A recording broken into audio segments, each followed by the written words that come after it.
नमस्कार, आप देख रहे हैं हमारी खास पेशकश धन दौलत। मैं हूं साक्षी बत्रा। आज का शो और भी खास है क्योंकि ये है विमेन्स डे स्पेशल। 8 मार्च को है अंतर्राष्ट्रीय महिला दिवस और नारी शक्ति को सेलिब्रेट करने के साथ साथ आज हम नारी के निवेश की तैयारी भी इसी शो पर करेंगे। आज महिलाएं अपने जीवन में क्या कुछ हासिल नहीं कर रही, पर जब बात आती है निवेश की तो मनी मैनेजमेंट के हिसाब से या फाइनेंशियल फ्रीडम की जब हम बात करें तो फिर क्यों महिलाएं पीछे हटे। आज के इस शो पर महिलाओं की फाइनेंशियल प्लानिंग के हर पहलू को हम समझेंगे। जुड़ेंगे हमारे साथ एक बहुत ही खास मेहमान भी, पर सबसे पहले देखिए आप ये खास रिपोर्ट।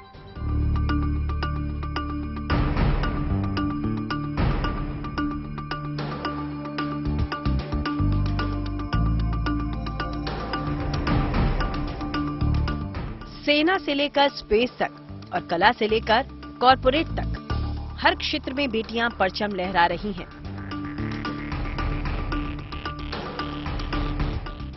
घर की जिम्मेदारी संभालनी हो या फिर देश के विकास में योगदान देना हो, बेटियां किसी से कम नहीं। आज के दौर में महिला सशक्तिकरण के साथ ये भी जरूरी है कि महिलाएं फाइनेंशियल फ्रीडम भी हासिल करें। ऐसी आर्थिक आजादी जिससे मुश्किल वक्त में उन्हें किसी का मुंह न देखना पड़े। लिहाजा हर महिला को निवेश अपनी आदत में शामिल करना होगा। आमतौर पर महिलाओं को कम जोखिम उठाने वाला निवेशक माना जाता है। ज्यादातर महिलाएं अपने पैसे कम जोखिम वाले विकल्पों में ही लगाती हैं। उनके ज्यादातर पैसे एफडी गोल्ड और दूसरी सरकारी बचत योजनाओं में लगते हैं, जबकि रियल एस्टेट और शेयर बाजार जैसे जोखिम वाले रास्तों से वो दूर ही रहती हैं। महिलाओं के लिए निवेश में कुछ सुरक्षित विकल्प हैं, जिसमें गारंटीड रिटर्न मिलता है। पीपीएफ यानी पब्लिक प्रोविडेंट फंड, एनएससी यानी national saving certificate, bank fixed deposit scheme.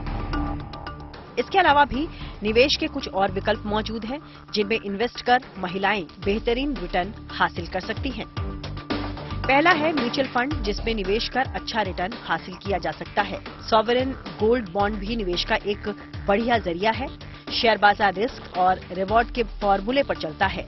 वहीं कॉमर्शियल प्रॉपर्टी में निवेश आपके पैसे को पंख दे सकता है। हाल ही में केंद्र सरकार ने महिलाओं को आत्मनिर्भर बनाने के लिए महिला सम्मान बचत प्रमाण पत्र की शुरुआत की है। इस स्कीम में निवेश कर वो 2 साल में बाकी स्मॉल सेविंग स्कीम की तुलना में ज्यादा रिटर्न हासिल कर सकती हैं। अगर आप निवेश के साथ साथ खुद का कारोबार शुरू करने की प्लानिंग कर रही हैं और बिजनेस लोन के बारे में सोच रही हैं, तो आपको कुछ बातों का ख्याल रखना होगा। बिजनेस लोन के लिए अच्छा क्रेडिट स्कोर जरूरी है। समय पर बिल भरें, वित्तीय जिम्मेदारियों को निभाएं, कारोबार के लिए अनसिक्योर्ड लोन लेने से बचें, क्रेडिट कार्ड के इस्तेमाल पर लगाम लगाएं और क्रेडिट स्कोर बेहतर करने पर फोकस करें। इन सब बातों का ध्यान रखने के बाद आप बैंक और एनबीएफसी से बिजनेस लोन ले सकती हैं। महिलाओं के लिए कई स्पेशल बिजनेस लोन स्कीम भी बैंकों की तरफ से दी जाती हैं, जिसपे कई तरह के फायदे भी शामिल हैं। कहा जाता है कि पुरुषों की तुलना में महिलाएं अच्छी निवेशक होती हैं। ऐसा इसलिए कि महिलाएं जल्दबाजी में निवेश नहीं करती और कहीं भी पैसा लगाने से पहले रिसर्च जरूर करती हैं। तो आज हम महिलाओं के लिए निवेश के विकल्प और उनसे जुड़ी बारीकियों पर चर्चा करेंगे, जिसे अपनाकर वो फाइनेंशियल फ्रीडम हासिल कर सकती हैं। Bureau report, good news today. और अब स्वागत करते हैं हमारी आज की खास मेहमान का। डॉक्टर आरती गुप्ता हमारे साथ मौजूद हैं, चीफ इन्वेस्टमेंट ऑफिसर हैं डीबीआर वेंचर्स की। आरती जी, बहुत बहुत स्वागत है धन दौलत के इस खास शो पर आपका, और आने वाले अंतर्राष्ट्रीय महिला दिवस की आपको बहुत बहुत शुभकामनाएं। Thank you Sakshi. नमस्ते आपको और very very happy women's day आपको भी। बहुत बहुत शुक्रिया आरती जी। क्योंकि बात हो रही है महिला दिवस पर नारी की जो निवेश की तैयारी हम आज कराने वाले हैं उसकी, तो सबसे पहले तो मैं आपसे यही जानना चाहती हूं कि खास तौर पर महिलाओं के लिए फाइनेंशियल प्लानिंग क्यों जरूरी है। फाइनेंशियल प्लानिंग हर किसी के लिए जरूरी है, रिगार्डलेस ऑफ योर जेंडर, पर महिलाओं के लिए ये थोड़ा ज्यादा जरूरी है, क्योंकि रिसर्च ये बताता है कि महिलाएं कम साल काम करती हैं, अपने मेल काउंटर पार्ट्स के साथ। उनकी सैलरी कम है अपने मेल काउंटर पार्ट से। उनके करियर में ज्यादा ब्रेक्स होते हैं, due to different reasons, marriage, childbirth, अलग अलग चीजें।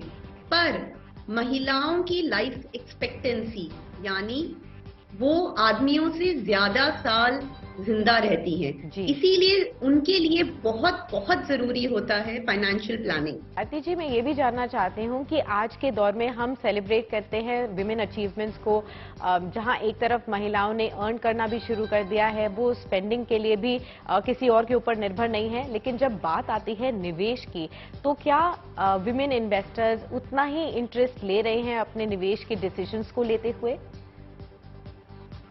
देखिए साक्षी जी, मैं एक बहुत ही एक पॉइंट बताती हूँ। सदियों से, हमारी दादी नानी के समय से भी विमेन अपने घर की करता धरता रहती हैं। वो घर का पूरा बजट मैनेज करती हैं, एक्सपेंस मैनेज करती हैं और कुछ बचत भी कर लेती हैं। तो हमें ये पता है कि विमेन बहुत अच्छी इन्वेस्टमेंट डिसीजंस लेती हैं, क्योंकि वो अपना घर इतने अच्छे से मैनेज करती हैं। पर आज भी चाहे एक औरत कमा रही हो या नहीं कमा रही हो, बहुत कम ऐसी महिलाएं हैं जो इन्वेस्टमेंट डिसीजन खुद लेती हैं। जी। आज हमारे देश में 10.6 करोड़ डीमैट अकाउंट है, पर उसमें से सिर्फ 20% महिलाओं के नाम पर हैं। और उनमें ये नहीं पता कि कितनी महिलाएं एक्चुअली इंडिपेंडेंटली अपना डिसीजन इन्वेस्टमेंट का खुद ले रही हैं, कि उनके घर वाले उनके लिए ले रहे हैं। इसके पीछे के कारण क्या है आरती जी?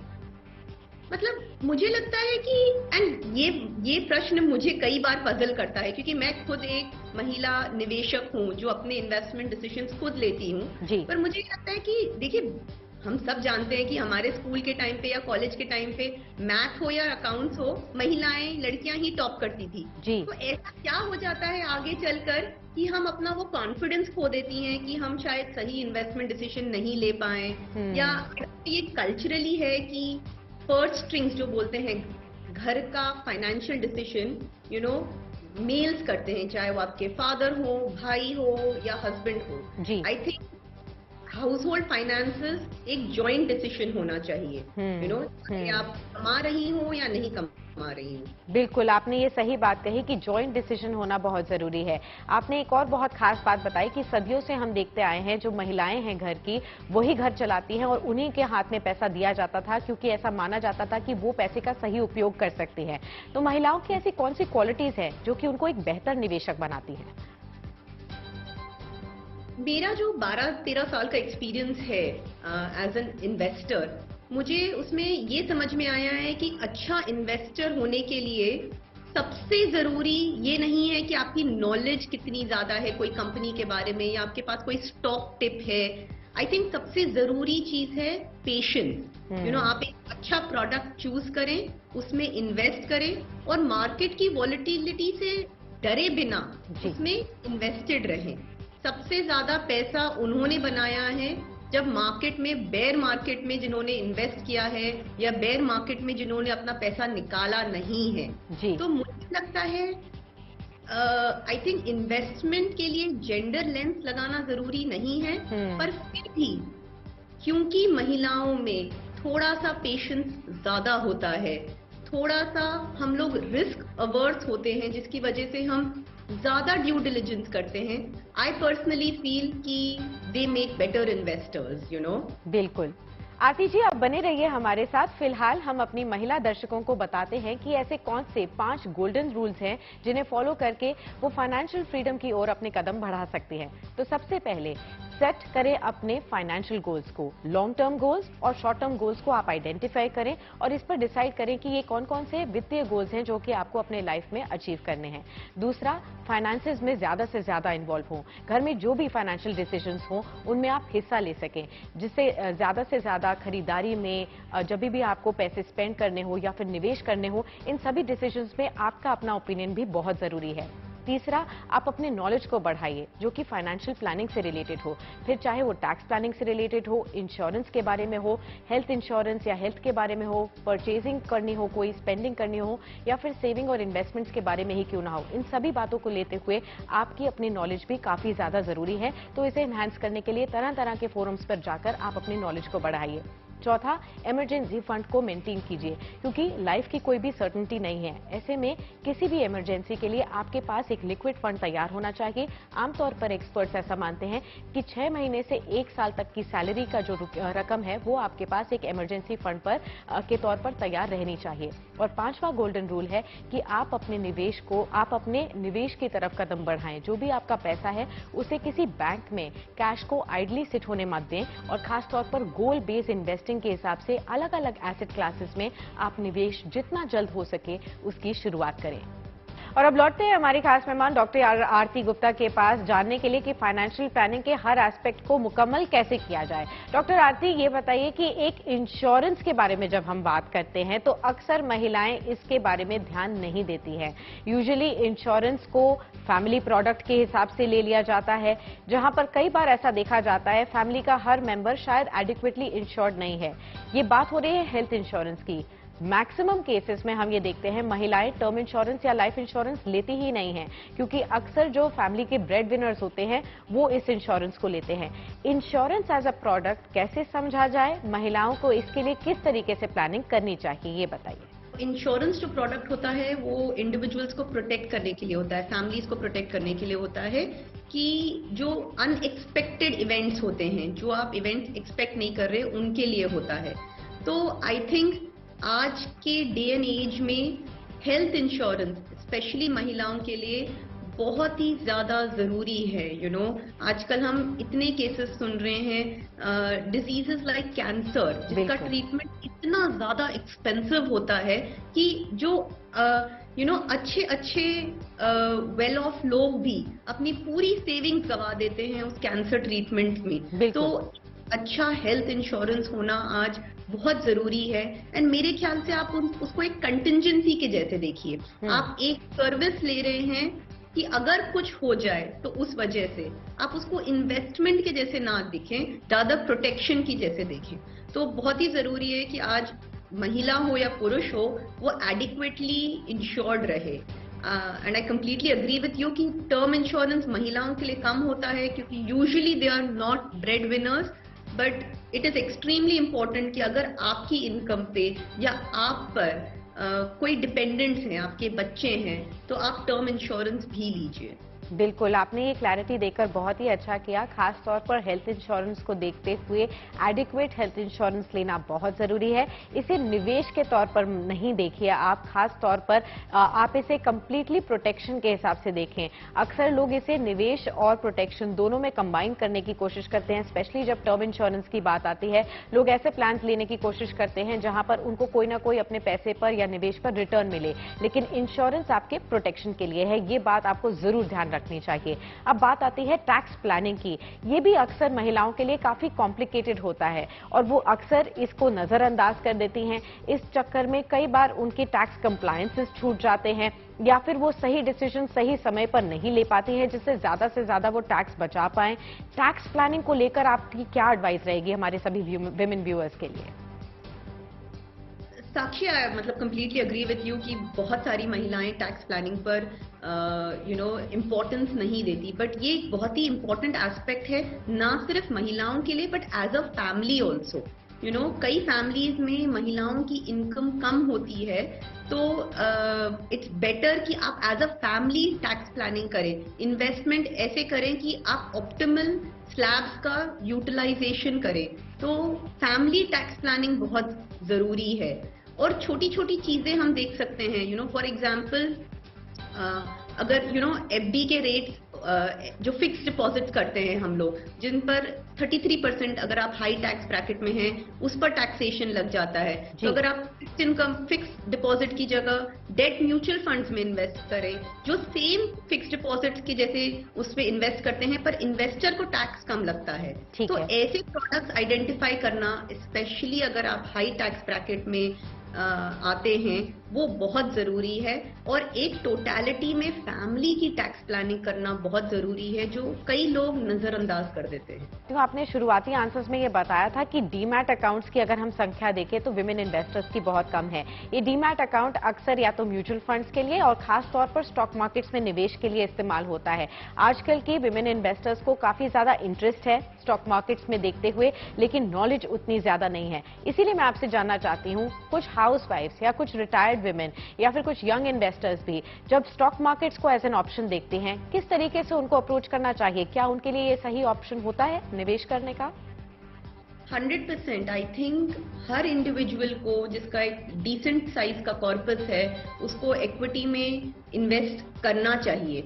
एंड आपको कोई बहुत ज्यादा नॉलेज होने की जरूरत नहीं है। आज हमारे पास स्टॉक मार्केट में इंडेक्स फंड करके हैं, जैसे निफ्टी 50 भी हैं, जो टॉप 50 कंट्री की टॉप 50 कंपनीज का एक इंडेक्स है। आप उसमें इन्वेस्ट करिए एंड स्टे इन्वेस्टेड।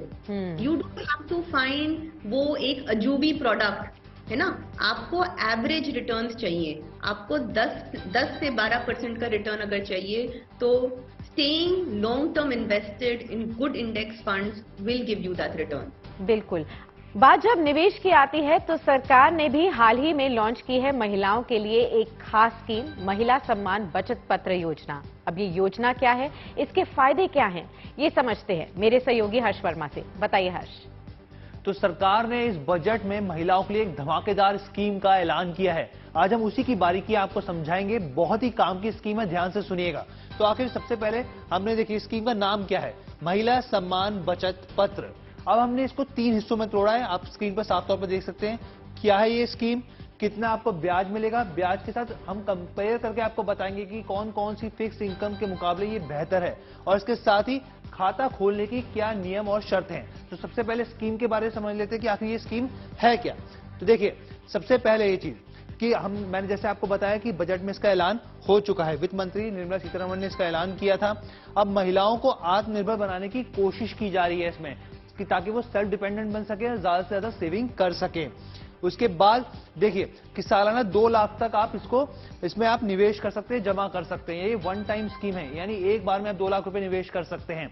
उसके बाद आगे चलते हैं, इसकी और क्या खासियत है। 2 साल के बाद ब्याज समेत रकम की वापसी होगी, यानी कि जो प्रिंसिपल अमाउंट था जो आपने पे किया है वो तो है ही है, निवेश किया जो इन्वेस्ट किया है, उसके अलावा जो आपको ब्याज मिलेगा वो भी आपको इसके साथ मिलेगा। उसके बाद रिस्क फ्री रिटर्न, क्योंकि बहुत सारे मार्केट में जो ऐसे इंस्ट्रूमेंट होते हैं जहां पर रिस्क काफी ज्यादा रहता है, क्योंकि ये सरकारी स्कीम है तो एकदम पूरे तरीके से रिस्क फ्री रहेगा और बहुत शानदार रिटर्न इसमें मिलेगा। अब उसके बाद इसका आखिरी पॉइंट, टैक्स में बचत। मैं आपको एक चीज बहुत ध्यान से सुनिएगा, ये आप जान लीजिए कि अभी सरकार ने नोटिफिकेशन स्कीम का नहीं निकाला है, तो अभी इसको लेकर कुछ कयास लगाए जा रहे हैं, लेकिन हाँ इस तरह की खबरें हैं कि इस पर टैक्स की बचत भी मिल सकती है। चलिए ये तो हो गया कि योजना आखिर है क्या। अब हम बात करते हैं, आगे बढ़ते हैं। आगे क्या है कि कितना मिलेगा ब्याज। अब इस ब्याज के पॉइंट को बहुत ध्यान से समझिएगा। हम कुछ कैलकुलेशन आपके सामने लेकर आए हैं। सालाना जो ब्याज है वो 7.5% है। ये तो आपको क्लैरिटी मिल गई कि 7.5% आपको ब्याज मिल रहा है। अब पहले साल देखिए, आपने 2 लाख रुपए निवेश किए, मैंने आपको बताया कि एक बार में आप कर सकते हैं। 7.5% इस पे ब्याज मिला। पहले साल की बात करें तो 2,15,000 हुआ यार। और आगे अब इसके बाद दूसरे साल की बताते हैं आपको। 2,15,000 था पहले साल का, हमने यहाँ पे डाला 2,15,000 रुपए, 7.5 का ब्याज हमने इसमें जोड़ा तो ये हुआ 2,16,125 रुपए। अब आपको टोटल कितना पैसा मिलेगा, टोटल रिटर्न कितना हुआ आपका 2,31,125, यानी कि आपका जो फायदा हुआ वो 31,125 रुपए हुआ, 31,125 रुपए हुआ। अब मैंने आपको बताया था कि हम कंपेयर करके बताएंगे कि जो भी फिक्स इंस्ट्रूमेंट्स हैं उसके मुकाबले बेहतर है या नहीं है। ये देखिए, ये महिला सम्मान बचत स्कीम जो है मैं आपको बताऊं 7.5% जो हमने शुरुआत में आपको बताया। पीपीएफ पब्लिक प्रोविडेंट फंड, यहाँ पे क्या चल रहा है, रेट ऑफ इंटरेस्ट 7.1% यहाँ पर चल रहा है। नेशनल सेविंग सर्टिफिकेट यहाँ पे कितना चल रहा है, 7% चल रहा है। और किसान विकास पत्र यहाँ पर 7.2 चल रहा है। अब इस लिहाज से देखिए आपके सामने है कि कौन सी स्कीम में सबसे ज्यादा रिटर्न मिल रहा है, जो कि महिला की जो हमने आपको साफ तौर पे बताया है। अब हम आगे बढ़ते हैं। अब इसके बाद इसका अगला पॉइंट देखते हैं। अब देखिए यहाँ पर क्या है, खाता खोलने की नियम और शर्तें क्या है। नियम शर्तें सिंपल है बहुत ज्यादा। 1,000 रुपए में आप अकाउंट की शुरुआत कर सकते हैं। इसके साथ ही आप किसी भी उम्र के हो, लेकिन खासतौर पर सिर्फ ये जो स्कीम लाई गई है सिर्फ महिलाओं के लिए लाई गई है। किसी भी उम्र की महिला इस स्कीम को आसानी से खोल सकती हैं। तो ये पूरी स्कीम थी, सरकार ने इसका ऐलान कर दिया, अभी नोटिफिकेशन आना बाकी है और नोटिफिकेशन आने के बाद बहुत सारी चीजें और भी ज्यादा क्लियर होंगी। जी साक्षी। बहुत बहुत शुक्रिया हर्ष। और अब लौटते हैं, सवाल जवाब के सिलसिले को आगे बढ़ाते हैं। इनफैक्ट अब हमारे पास जनता के भी ढेर सारे सवाल आए हैं, वो भी हमारे साथ जो डॉक्टर आरती गुप्ता मौजूद है उनसे पूछ लेते हैं। डॉक्टर आरती, एक एक करके आपसे हमारे सभी जनता की भी सवाल पूछ लेते हैं। पहला सवाल जो हमारे पास आया है ये दिल्ली से आया है। नेहा आपसे पूछ रही हैं कि करियर ब्रेक से पहले किन बातों का ध्यान रखना चाहिए, खासतौर पर फाइनेंशियल प्लानिंग की ओर से। कई सारी विमेन करियर ब्रेक्स लेती हैं अपनी जिंदगी के अलग अलग टाइम फ्रेम पर। तो करियर ब्रेक से पहले ये ध्यान रखना जरूरी है कि आपने इतनी सेविंग्स कर रखी है कि जो आपका एक इमरजेंसी पूल है, जो आपके अगले 2-4 साल के लिए जो आपके लाइफस्टाइल एक्सपेंसेस हैं उसको टेक केयर कर सकता है, कोई हेल्थ इमरजेंसी है उसको टेक केयर कर सकता है, और आपकी जो भी इमीडिएट नेक्स्ट 4-5 इयर्स के लिए, जितने लंबे समय के लिए आप करियर ब्रेक ले रहे हैं, उतना कॉर्पस आप एक थोड़ा सा साइड में करके उन चीजों में इन्वेस्ट करिए, उन प्रोडक्ट्स में इन्वेस्ट करें जो इन्फ्लेशन बीट करता है। दूसरी बात ये जरूरी है कि अगर आप कुछ रीस्टार्ट करना चाहें, करियर वापस कुछ ज्वाइन करना चाहें, और उसके लिए अगर आपको कोई पढ़ाई या कोई कोर्स करने की जरूरत है, तो आपके पास उसके लिए थोड़ा सा अमाउंट सेट असाइड आपने किया है। तो आई थिंक ये 2-3 चीजें बहुत जरूरी हैं कि आपका फाइनेंशियल सपोर्ट सिस्टम और कैसा है, फैमिली में इनकम कोई और स्ट्रीम से आ रही है क्या, इन 2-3 चीजों को ध्यान रखते हुए तब करियर ब्रेक के बारे में सोचिए। उम्मीद करते हैं नेहा आपके सवाल का जवाब आपको मिल गया हो। अगला सवाल लेते हैं, ये मुंबई से रीमा का सवाल आया है डॉक्टर आरती, और वो आपसे पूछ रही हैं सिंगल मदर्स फाइनेंशियल प्लानिंग कैसे करें। रीमा, मेरे ख्याल से जो सिंगल मदर्स की फाइनेंशियल प्लानिंग है, आई थिंक जो मैंने इमरजेंसी पूल की बात करी है या इमरजेंसी फंड की बात करी है, वो आपके लिए थोड़ा सा ज्यादा बड़ा होना चाहिए, क्योंकि आपका घर सिंगल इनकम पे चल रहा है, सिर्फ आपकी इनकम पर चल रहा है। आपकी इंश्योरेंस, आपकी टर्म इंश्योरेंस हो या हेल्थ इंश्योरेंस हो, वो एडिक्वेट होनी चाहिए, क्योंकि आपके पास अब एक डिपेंडेंट है जो आपके ऊपर डिपेंडेंट है ना, तो वो उसका ध्यान रखना बहुत जरूरी है।